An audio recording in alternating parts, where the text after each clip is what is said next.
This is James P. White from the Locker Room on 95.7 Cruise FM and the James P. White Experience.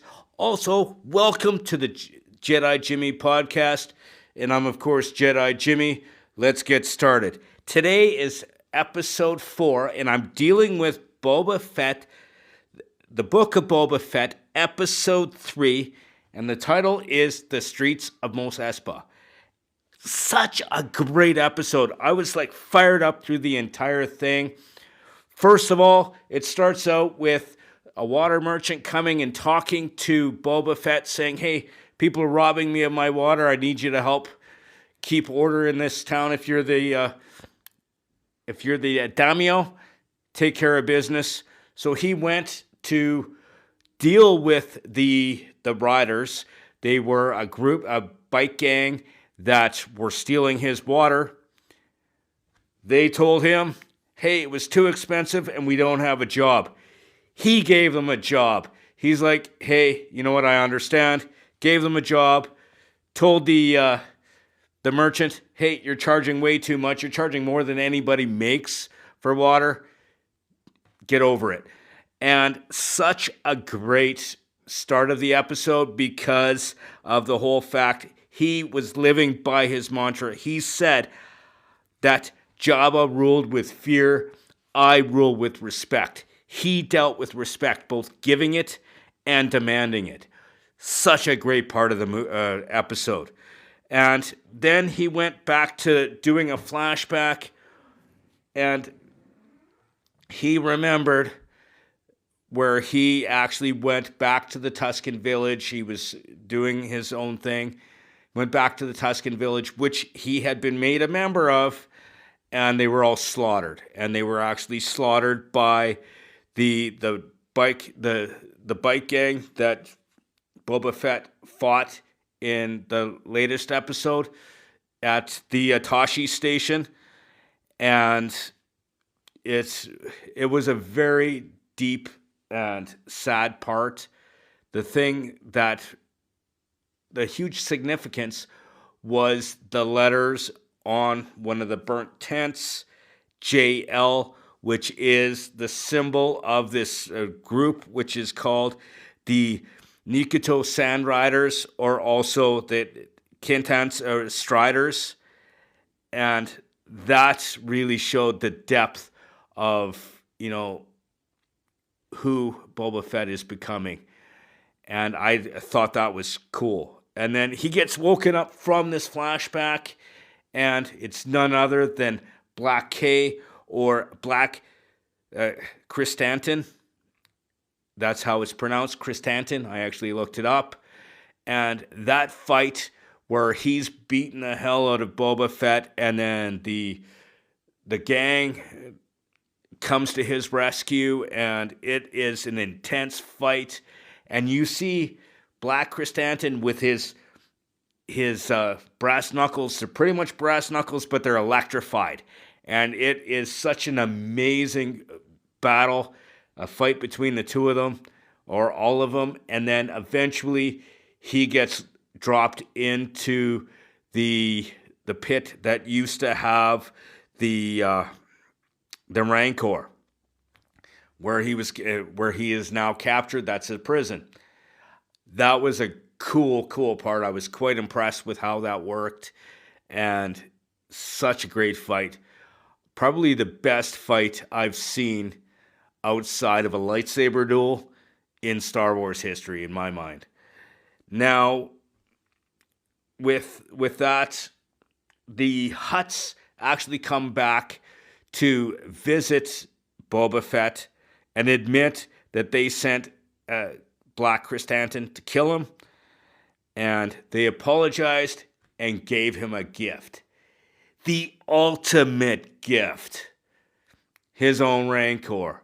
A young Rancor. Awesome. And the part that just got my motor running during that was, who was the Rancor's handler? None other than one of my favorite actors of all time. And it blows my mind.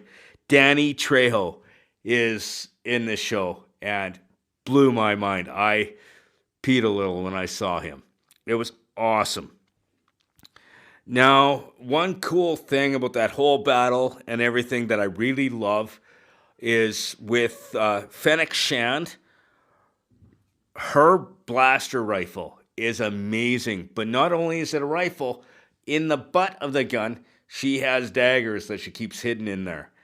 And that is a pretty cool add to that, because she actually threw one of the daggers into Chris Stanton's hand, which made him fall into the pit. And so later on, he meets with the Hutts, and then Boba Fett says, okay, here is your assassin. You can have him. And the Hutt's response was, give him back to the gladiators. Cool part about that is the whole fact that it delved into the fact that Chris Stanton actually used to be a gladiator, hence the fancy armor, like the spiked pads that he wears and stuff like that. I don't think we're done seeing him. I think he's going to be coming back because Boba Fett freed him and said, okay, you know what? Go. And he had Boba Fett had a great quote. I'm going to hit you with that at the end. Now, the interesting thing with that is then Boba Fett actually got to meet the Rancor. The Rancor was very, very subdued, very chill, and Danny Trejo's character actually said he's depressed. He was a little off.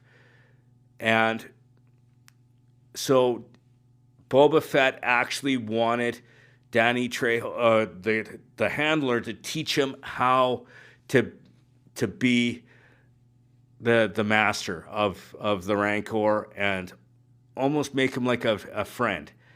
And he actually asked him to teach Boba Fett how to ride the Rancor if he wanted to in battle. That's a huge thing that I think is coming up later on. Now, shortly after that, Boba Fett goes to visit the mayor, but the major domo, his secretary, I guess you could say, he took off, and so then there was a huge chase scene with the bike gang that he just grabbed, and with them driving their fancy Vespas, which was a cool scene. They were jumping over things and things were crashing. Awesome scene. I really loved that part. Now, I have a few predictions going forward. The first one is there's gonna be a war. There is gonna be a war between the Pikes and Boba Fett over Mos Espa. That's almost guaranteed. It was actually said that was gonna happen. And in that battle, I see Boba Fett actually riding the Rancor into battle. It's going to be badass. If that doesn't happen, I'm going to be very disappointed. And I also feel that the Trandoshan bounty hunter, who we all know as Bosk, will actually make an appearance coming forward, probably in the next episode, because the Trandoshans actually control part of Mos Espa, and that is the city center. If you don't know who Bosk is, he's kind of a lizard-looking dude, and we saw him first in Empire Strikes Back on the Executor when we first met Boba Fett.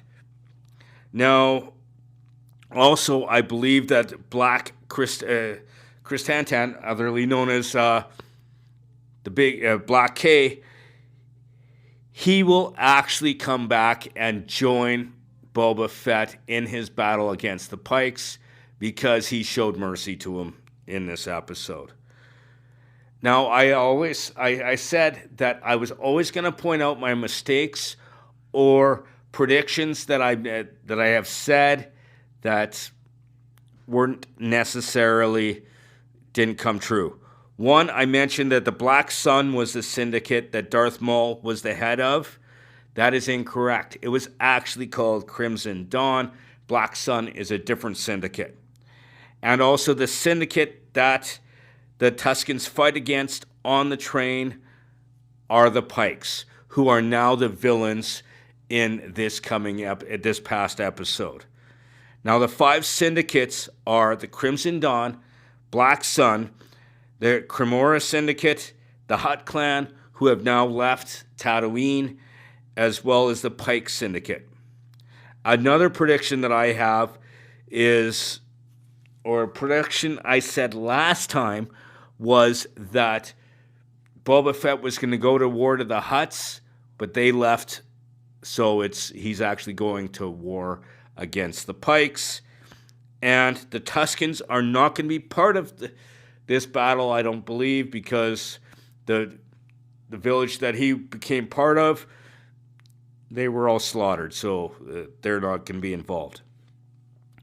Now, I said before, every episode, I always have favorite quotes. Episode 1, Jabba ruled with fear, I rule with respect. Episode 2, Fate sometimes steps in to rescue the wretched. Episode 3, that's this episode, take it from an ex-bounty hunter. Don't work for scugholes. Thank you so much for joining me on this episode.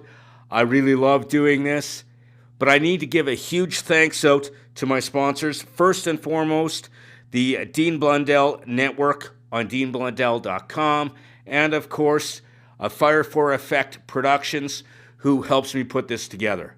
Again, thank you so much, and I'll see you next week.